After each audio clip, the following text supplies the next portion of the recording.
సింగరేణిలో గెలిచిన తెలంగాణ బొగ్గాని కార్మిక సంఘం తామిచ్చిన 72 హామీలను ఇవ్వని హామీలను కూడా నెరవేర్చమని చెప్తున్న మాట పచ్చి అబద్ధం.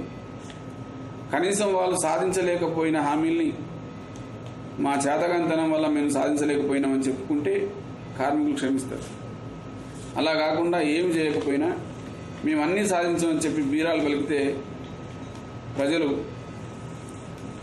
మొహం మీద ఉమ్మేస్తారు.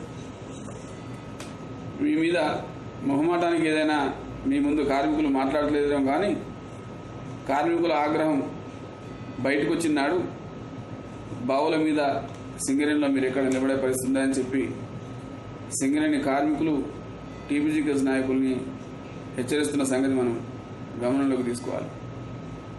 వీఆర్ఎస్ ప్రకటన వచ్చేదాకా టీపీజీకేఎస్ నాయకులు ఎక్కడ ఏ బావులోనూ గేటు మీటింగులు పెట్టలేని పరిస్థితి ఉన్న సంగతి కూడా మనం గమనంలోకి తీసుకోవాలి. టీఆర్ఎస్ ప్రకటన తప్ప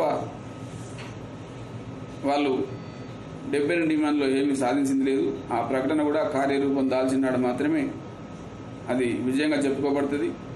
ఆ విజయం కూడా ఏఐటీసీ 4 సంవత్సరాలు పోరాడి యాజమాన్యాన్ని ప్రభుత్వాన్ని నిలదీస్తే వచ్చింది తప్ప టీపీజీకేఎస్ సొంత పని మీద వచ్చింది కాదు, సొంత త్యాగాల మీద వచ్చింది కాదు, సొంత పోరాటాల మీద వచ్చింది కాదు.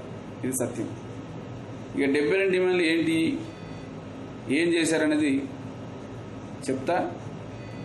ఒక్కొక్క డిమాండు వాస్తవం ఏంటిది, అయిందా లేదనేది కార్మికులుగా, యువకులుగా, మేధావులుగా, ప్రజలుగా మీరు నిజమేంటి అబద్ధం ఏంటి తెలుసుకొని దాన్ని స్పందిస్తే ఈ సింగరేణి సంస్థకు మేలు జరుగుతుంది, ప్రజలకు మేలు జరుగుతుంది, సింగరేణి భవిష్యత్తు బాగుంటుంది.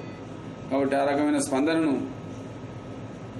కమ్యూనిస్టు కార్యకర్తగా ఏఐటీసీ నాయకులుగా మేము కోరుకుంటున్నాం.